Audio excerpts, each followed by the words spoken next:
আগামী বছরের মাঝামাঝি সময়ে জাতীয় সংসদ নির্বাচনের আয়োজন করা সম্ভব বলে মন্তব্য করেছেন জাতীয়তাবাদী গণতান্ত্রিক আন্দোলনের চেয়ারম্যান ববি হাজ্জাজ। সকালে বনানীর চেয়ারম্যান কার্যালয়ে অন্তর্বর্তীকালীন সরকারের 2 মাস উপলক্ষে আয়োজিত পর্যবেক্ষণ, মূল্যায়ন এবং প্রস্তাবনা শীর্ষক সংবাদ সম্মেলনে তিনি একথা বলেন।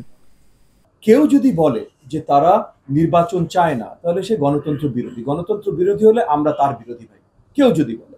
তো এই কথাটা কেউ বলেন। তবে নির্বাচনের রূপরেখাটা আমরা মনে করি যে 3 মাস পর আমরা ঠিক করে কথা বলবো না বলে যদি আমরা রেগুলার আলোচনার মাধ্যমে এই জায়গাটায় যাই, তাহলে হয়তো কাজটা আরো সুন্দরভাবে করা সম্ভব। তবু ওনারা করতে চেষ্টা করছেন, ওনারা এই আবেদনটা জানিয়েছেন। নিশ্চয়ই আমরা তাদেরকে উপরে সরকারের দায়িত্ব রোপে দিয়েছি।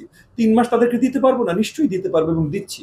তারা এটা সংস্কার করার জন্য যতখানি সময় তারা চাচ্ছেন, তারা আমাদের সাথে আলোচনা রোডম্যাপের মাধ্যমে যেটা বলবেন সেটা সবকিছু ঠিক আছে। কিন্তু আমরা মনে করি যে সঠিকভাবে কাজ করলে আগামী জুন মাস থেকে শুরু করে নির্বাচন দেওয়ার মতো একটা জায়গায়, মানে আগামী বছর 2025 সালে জুন মাসে থেকে শুরু করে নির্বাচনের যে একটা জায়গায় আমরা চলে যেতে সক্ষম হতে পারি, যদি ঠিকভাবে করা হয়, এটা আমরা মনে করি।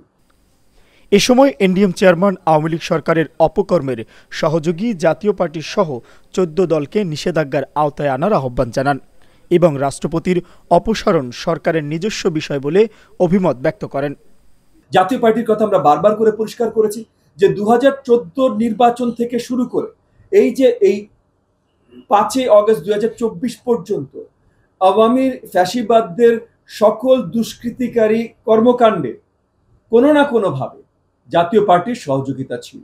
এবং এটার প্রমাণ কি, 2014, 18, 23-এ তাদের নির্বাচনী ক্যান্ডিডেটরা পর্যন্ত পোস্টারে শেখ হাসিনার ছবি দিয়ে তারা নির্বাচন করেছেন।